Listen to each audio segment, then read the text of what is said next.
Three of the most popular fitness trends to land in the West since the 1960s are yoga, tai chi, and qigong, pronounced qigong. Each one has enjoyed peaks and valleys of trendiness over the years, but all have managed to outlive some of their odder, more faddish competitors. Remember sauna suits and toning shoes? Unfortunately, market survival and longevity don't always mean that a fitness regimen is effective or safe. It just means that a lot of people enjoy doing it. The following is a quick rundown of the big three Asian exercise, fitness imports, with common myths dispelled.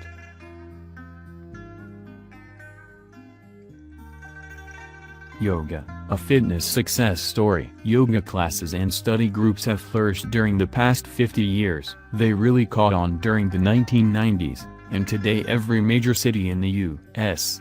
and Europe has at least one large yoga studio or teaching facility. Yoga started out as a Hindu spiritual practice, but modern students are usually attracted by the health and fitness aspect of the ancient discipline. One downside of the trend is injury. Far too many eager beginners attempt to learn yoga without proper instruction and end up with sore backs, strained muscles and worse. Most adults who were raised in Western cultures are just not able to achieve the basic yoga postures in their traditional forms. For example, the so-called lotus posture is especially challenging for beginners. When properly approached, and under the guidance of a qualified teacher, yoga can help maintain flexibility and even reduce stress levels for daily practitioners.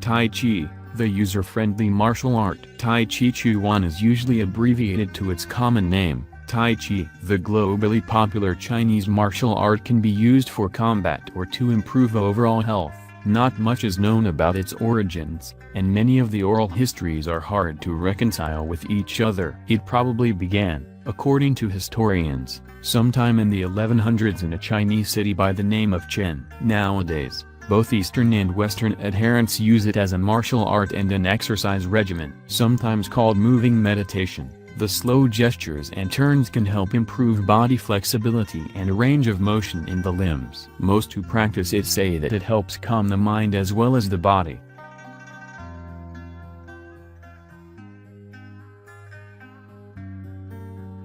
Like all other exercise imports to the West, Tai Chi is subject to myth-making. Here are the most common misconceptions about the practice. Myth 1. Tai Chi started out as a martial art but is now just a form of flexibility exercise. Yes, Tai Chi is a very effective form of exercise, but it always has been, and still is, a martial art. Qualified instructors know how to teach both the exercise and fighting aspects to willing students. Myth 2. Tai Chi is a serious religious practice. In fact, even though some of the early principles of Tai Chi came from the Taoist religion, today's Tai Chi is not a religion, but an exercise practice.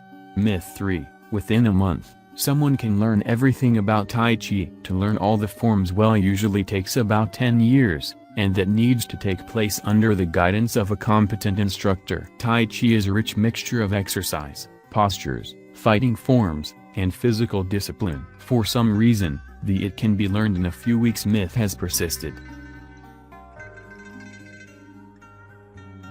Qigong, philosophy, exercise, and medicine. For nearly 3,000 years, people in Asia, and now in the West, have turned to Qigong for health, long life, and mental calm. The exact meaning of the Chinese word translates as cultivation of the energy of life. A complete exercise system that includes meditation, coordinated breathing, specific postures and body movements. Qigong is today experiencing a global boom. It is usually practiced in conjunction with other contemplative disciplines and or fighting arts. Dating to ancient China, Qigong rapidly spread to other areas of Asia and finally to other continents. In modern times, people use it as a kind of organic preventive medicine, exercise system, or even as a curative medical treatment. There are dozens of ways to begin, and everyone should know that plenty of scientific studies back up the efficacy of Qigong. For example, New research has demonstrated that Qigong could be an effective way to treat chronic pain. It has also shown much promise as a way to alleviate hypertension and related disorders. Though no large research studies have yet been completed,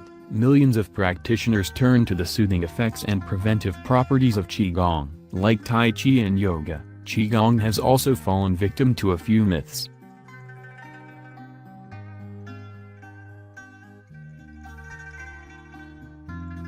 Myth 1. Qigong is a martial art. Like yoga in this respect, Qigong is more of an exercise and philosophical system. There are no Qigong sparring bouts or contests, though many martial arts experts are adept at Qigong. Myth 2. Qigong was invented by the Buddha. This intriguing tidbit of misinformation has flourished for centuries, but is completely untrue. In fact, Qigong existed many years before the Buddha lived. A 5th century monk known as Bodhidharma did in fact teach Qigong to his students. Myth 3. Qigong is a religion. Wrong again. Sadly, many Eastern exercise and meditative practices are claimed to be some form of ancient Chinese religion. Qigong has a spiritual aspect, but is in no way a bona fide religion. Don't believe myths or advertising hype. Yoga, Tai Chi and Qigong are effective fitness techniques that have helped millions of people. But it is best not to believe much of the advertising hype about weight loss, higher states of consciousness, and ideal health, which are terms commonly used to sell class and club memberships. To be fair, homegrown exercise routines like weightlifting and calisthenics also suffer from marketing hype, but that should not reflect on the methods themselves.